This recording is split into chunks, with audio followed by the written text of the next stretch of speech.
may have thrown the Hope Diamond into the ocean in the Titanic, but its last owner, Evelyn Walsh McLean, wore it everywhere, even as a volunteer at the American Red Cross. I'm joined today by her great-grandson, Joseph Gregory, celebrity stylist and great-grandson, up to the last known person to wear this. And now it's at the Smithsonian, right? It is at the Smithsonian. It is the #1 museum exhibit in the world, and I'm very proud to tell you that. And I've seen it when I've gone. It's stunningly beautiful. So what do you think? Since you know stone so much, did you just want to Well, reach I out don't and know touch that. it? Look, I don't know that kind of stone, but this is an exact replica of It the is stone, an right? exact replica. I do travel around the world with this to let people know and feel, just like Evelyn did, my great-grandmother, of how it was to be put on you or to hold in your hands. And now, it had gone all over the world for hundreds of years. How did it come in her possession? Well, Pierre Cartier in Paris presented to her in the Bristol Hotel room and wanted her to go ahead and buy it because she had already purchased the Star of the East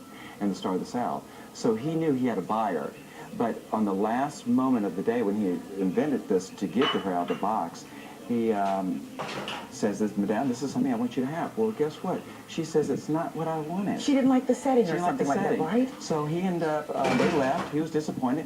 He followed her to the States a week later, had it set in this form and what we see today as the Hope Diamond necklace. And you know what? It just amazes me when you see this replica that she wore this all the time. Well, she would wear this during surgery. She would wear it, walk in the streets of Moscow.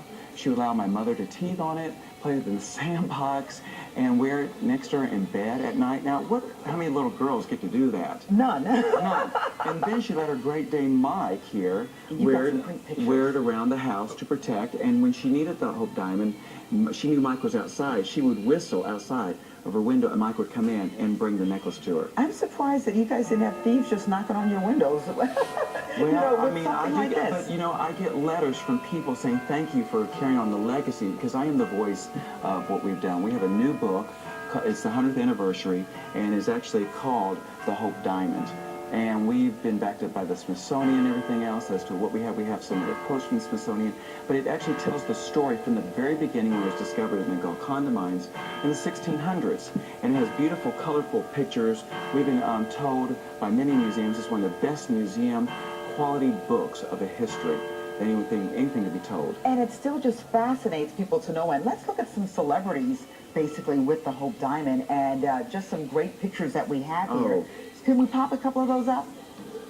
All right. Now, while we're waiting for them to pop those up. Well, there we go. Oh, Dolly. Yes, Dolly's one of my favorite friends, and I've worked with her many times. Lynn Anderson, I beg your pardon, never promised you a rose garden. We're at a fundraising event. Dolly was a very, she was one of those people, when she saw Lynn Anderson have it, she says, I've just got to touch it. May I wear it, Lynn? And Lynn says, no. You know, it's hers. So, but that was part of the things I also do. I style celebrity stylists, you know, like Raquel Welch. I've done Donna Summer, Loretta Lynn, and Dolly and such. So. And now you're going to take all of this on an exhibition soon. Yes, we are. We are working right now to carry this around the world. Evelyn Walsh McLean exhibit called American Royalty. It's titled. And with that, we're going to show all the things that Evelyn had. Just like Evelyn had when she was alive, she allowed people to touch it, play with it. I want to do this before it goes behind glass walls.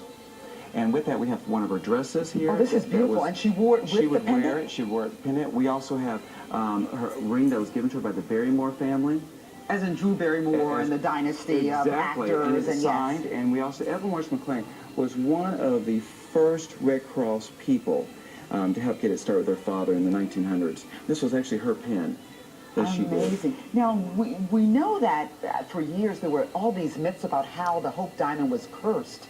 And I know you had a number of tragedies in your family. Do you buy into that at all, that there's some dark curse on this? You know, I have my days, you know.